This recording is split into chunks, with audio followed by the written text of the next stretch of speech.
In section 6.7, we're going to put all of the factoring stuff we've been learning to use by learning how to solve equations by factoring. What we're going to look at is multiplying two things together that are equal to 0 and figure out what values those things could have. So let's say we have this equation a times b equals 0. And let's say we don't know what a is, but we know that b equals 12.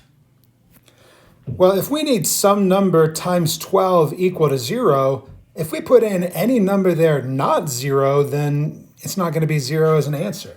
The only number times 12 that would equal 0 is 0. So if a is 0, any number that b is, when you multiply it, you'll get 0. Same sort of thing. Let's say we know that the number a is -6. And we need to multiply -6 times some number and get 0 as an answer. The only thing you can multiply by -6 to end up with 0 is 0. So basically, if you know that two things multiplied together equals 0, then we know that at least one of them, at least one of A or B, must equal 0.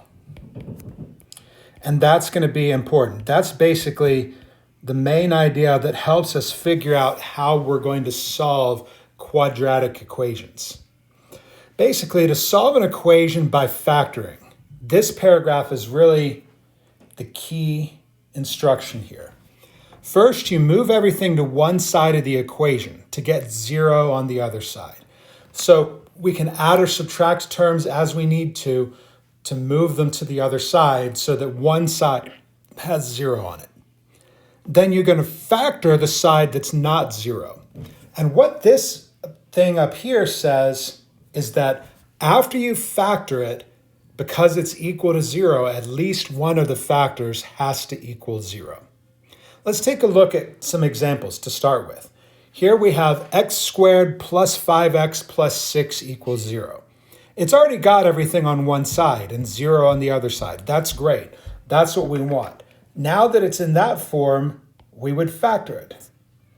Since it starts with x squared, we know there's going to be an x at the beginning of each one. And then we need to figure out what we can multiply to be positive 6 that would add up to positive 5. And in this case, to do that, you would need a positive 2 and a positive 3.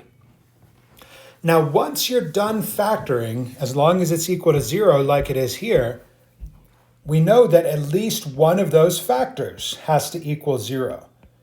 So we take every factor when we're done factoring and we individually set them equal to 0. Basically what we did, factoring lets us take one big equation and break it down into two much smaller and easier equations to work with. So that first one, x plus 2 equals 0, you would subtract 2 from both sides, and we get x equals -2, which is one solution. The other one, we subtract 3 from both sides, and we end up with x equals -3. In this unit, we're often going to end up with two solutions. When you have a highest power of a variable that's 2, with an x squared being your highest power of the variable, you could either have two solutions, one solution, or no solution.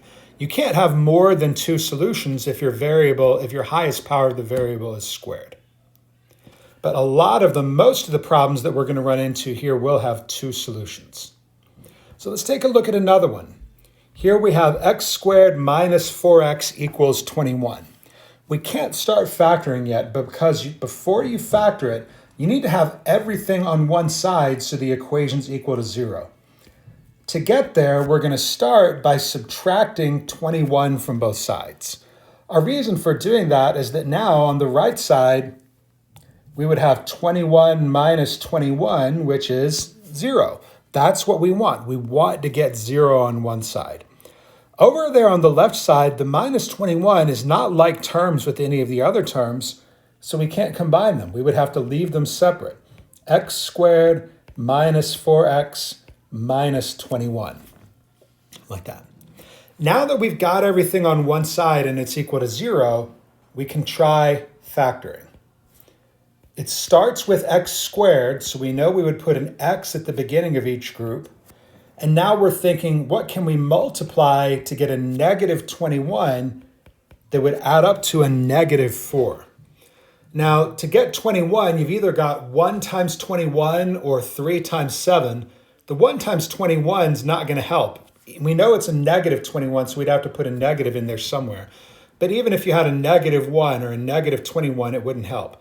3 times 7 is where it's going to work. It turns out if you had a positive 3 and a negative 7, now they would multiply to be negative 21, but add up to a negative 4. And we're done factoring. That's all you can do to factor it. So to finish the problem now, we would take each of those factors and set them equal to 0. X plus 3 equals 0. X minus 7 equals 0. The first one, you subtract 3 from both sides, and we have x equals negative 3. The next one, you add 7 to both sides, and you would end up with x equals a positive 7. So those ended up being the two answers in this case.